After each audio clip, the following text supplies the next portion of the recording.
Halo teman-teman semua, kembali lagi di channel Mr. Fatin.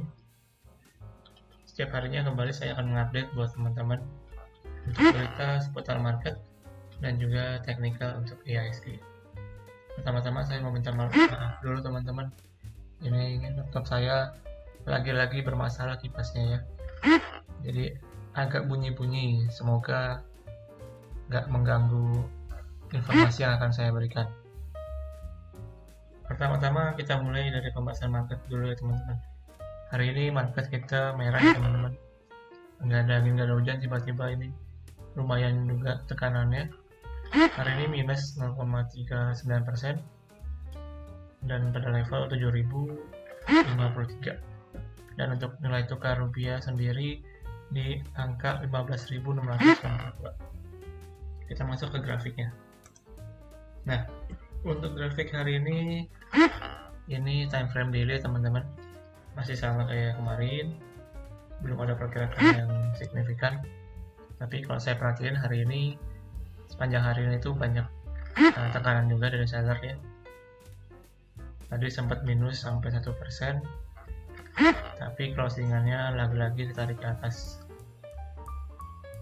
Nah, kalau dari pandangan saya ini kan karena hari ini hari Jumat ya, jadi untuk penutupan candle weekly juga ada yang menarik ke atas supaya untuk closingan candle weekly-nya nggak terlalu jelek ya teman-teman. Ya, nah ini untuk candle weekly-nya, kalau kita lihat di sini jadinya masih tertarik ke atas, masih cukup bagus. Dan kalau saya tambahin untuk indikator exponential moving average, nah di sini closingannya jadi masih tetap bertahan di atas garis ini teman-teman ya. Jadi kalau menurut saya masih ada buyer lah yang masih menahan ini nih, supaya candlenya masih berada di atas garis exponential moving average. Setelah kita bahas IHSG, sekarang kita masuk ke pembahasan berita seputar market. Berita yang pertama datang dari Johnson Agro Raya teman-teman ya, atau JAR, yang mencatatkan laba senilai 40,39 miliar rupiah hingga kuartal 3 2022. Nah, buat teman-teman yang belum tahu, PT ini apa sih? Ini adalah PT yang bergerak di bidang perkebunan kelapa sawit, khususnya pada pengolahan kelapa sawit dan produksi biodiesel. Selain itu, perseroan juga menjalankan kegiatan usaha di bidang perdagangan besar buah yang mengandung minyak, perdagangan besar minyak dan minyak nabati, serta perdagangan besar bahan bakar padat, cair, dan gas.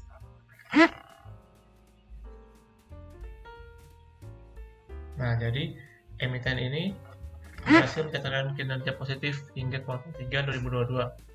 Berdasarkan laporan keuangan yang sudah dirilis, perseroan berhasil mengantongi laba sebesar 40,39 miliar, berbalik dari periode yang sama sebelumnya di mana perseroan merugi 34,13 miliar rupiah.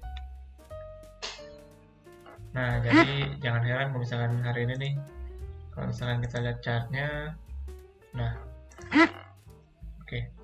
Untuk emiten ini kita lihat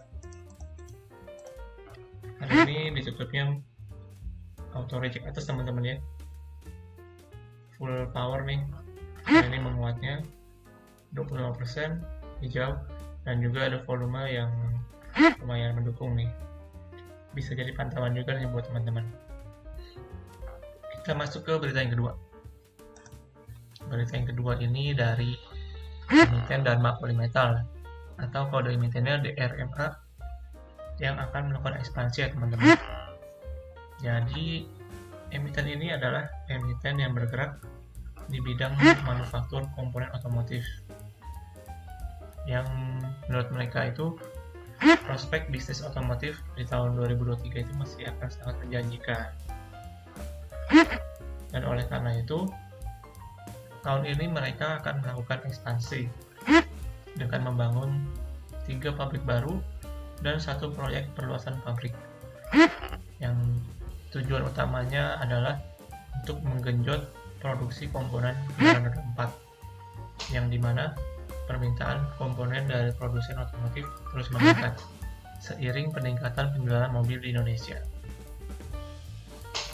Dan juga menurut laporan Gaikindo, yang merupakan gabungan industri kendaraan bermotor Indonesia, dari periode Januari hingga Oktober, penjualan mobil mengalami peningkatan 21%, dan juga berlaku untuk motor teman-teman, yang naik 15,6%. Nah, emiten ini bisa jadi pantauan nih buat teman-teman yang mau investasi jangka panjang, karena menurut saya dengan sekarang ekonomi yang udah mulai recovery, maka konsumsi masyarakat akan kendaraan juga akan meningkat ya teman-teman. Ditambah nanti ke depannya kalau mobil listrik udah mulai rame, kemungkinan akan menambah juga pendapatan dari emiten-emiten yang bergerak di bidang ini. Nah, begitu teman-teman untuk hari ini. Semoga informasi yang saya sampaikan bisa bermanfaat buat teman-teman semua. Dan sampai jumpa di video selanjutnya. Salam trade-in.